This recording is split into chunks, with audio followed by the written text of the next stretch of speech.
Hello, ladies. So today we are going to make bread, and this is just a simple artesian bread. 4 ingredients, super simple, not intensive at all. I make this with so many different things because it's quick to whip up in the afternoon and let raise for a few hours and just put in. And it's not one that you have to start early in the morning or the day before and do all these steps. So it's not a pretty fancy bread, but it's a hearty bread and it goes with so many different meals. So we're going to start off with a cup and a half of warm water. So you don't want cold water because that is going to make your yeast not activate, and you don't want hot water because hot water is going to kill your yeast. So you just want warm water. So we're going to start with our cup and a half of warm water, and then we are going to add our yeast. You can just use active yeast. Sometimes I use like the rapid active yeast, but make sure it's active yeast. I love these little pouches because it's like just the right amount. It's like 2 1/4 of a teaspoon, or 2 teaspoons and 1/4 of a teaspoon. And these packets are just the perfect size, and that's how much you need. So we're just going to use this because it's much simpler.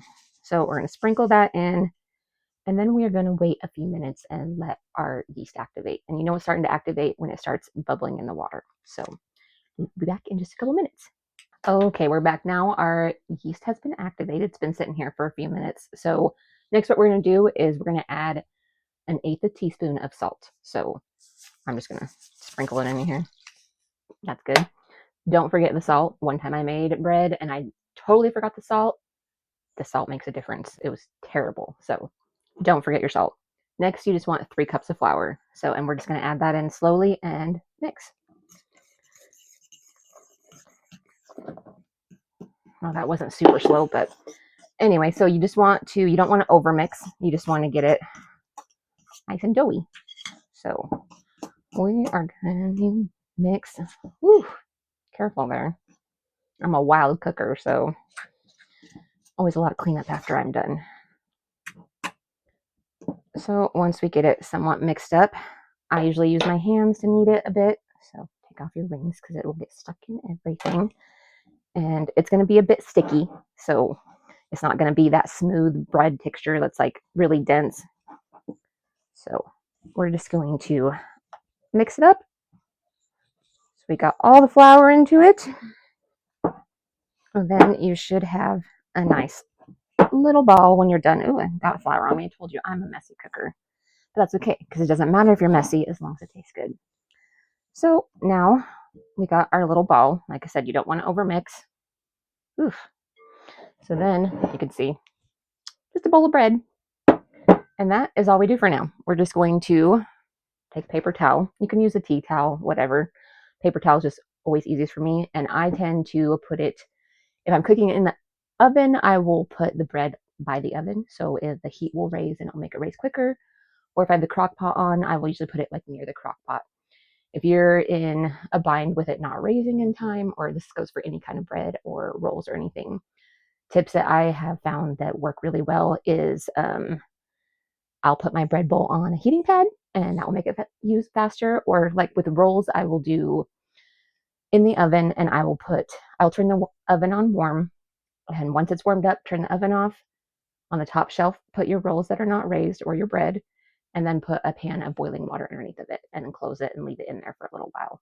And that heat from the steam is going to make your bread rise. So now we're just going to put our bread over to raise, and we'll give it a few hours, probably like 5 or 6.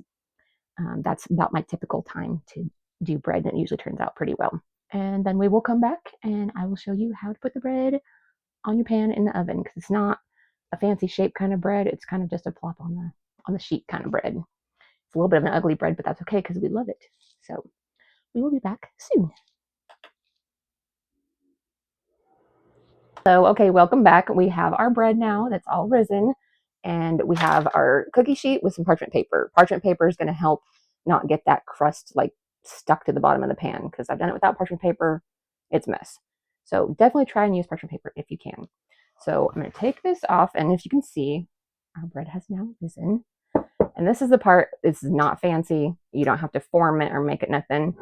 We're just going to tip it and kind of just dump it in. And it's just going to come out and kind of like a blob. But that is okay. So, and you can see it's still pretty sticky. So we're just going to kind of make this bit of a blob here. It's going to stick to the parchment paper, but it will not stick once you get it in the oven. So now just kind of shape it just a little bit like that. So not intensive shaping, but so it's not real odd looking, So anyway, we're going to let this rise for about 5-10 minutes here on the cookie sheet, get a little bounce back to it, and then we'll come back and I will show you what to do in the oven. And this is our, as I call it, artesian bread, but I have been informed it might be called artisan bread. Artisan. It's bread and it's delicious. So we'll be back in a few minutes. Okay, we're back and our bread is now a cute little loaf, a little bit risen. It doesn't make a very big loaf, which is good for when you are just in a hurry and making it for a quick dinner. So then you don't have a bunch of bread left over. This goes perfect with like soup, stew, pasta, roast. That's what we're having today. So now that we have our bread ready, we turn the oven on to 425 and it's preheated now. And we are going to stick this in for about 24-25 minutes. That's about usually what works for me. So you don't need no fancy Dutch oven pan or whatnot. I know a lot of times with sourdough, they have to have it all fancy. When I make my sourdough, I don't use anything fancy. Once we get it in the oven like that, I'm just going to take a few ice cubes and you just, oh, that one got caught.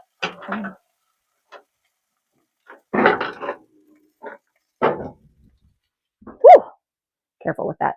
So the ice cubes, when they melt, they're going to rise up the steam, and that's going to give you your crunchy outer layer, I will call it.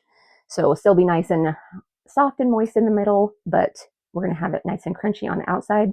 Typically, I don't usually do it because my husband and kids don't really like it crunchy, but for the sake of today, we're going to have it be a bit crunchy. So ice cubes will make your crunchy little crust. So you don't need no fancy pans. And then I will be back when it's time to take it out. So we got it in for about 24 minutes right now. So I shall see you soon. Okay, so now that our bread is all cooled, we are going to slice it up to go with dinner. And I've always been a horrible bread slicer, but you know what? You just fight with it a little bit, and it's always the bottom part that gets you. It's that little bit of crust at the bottom.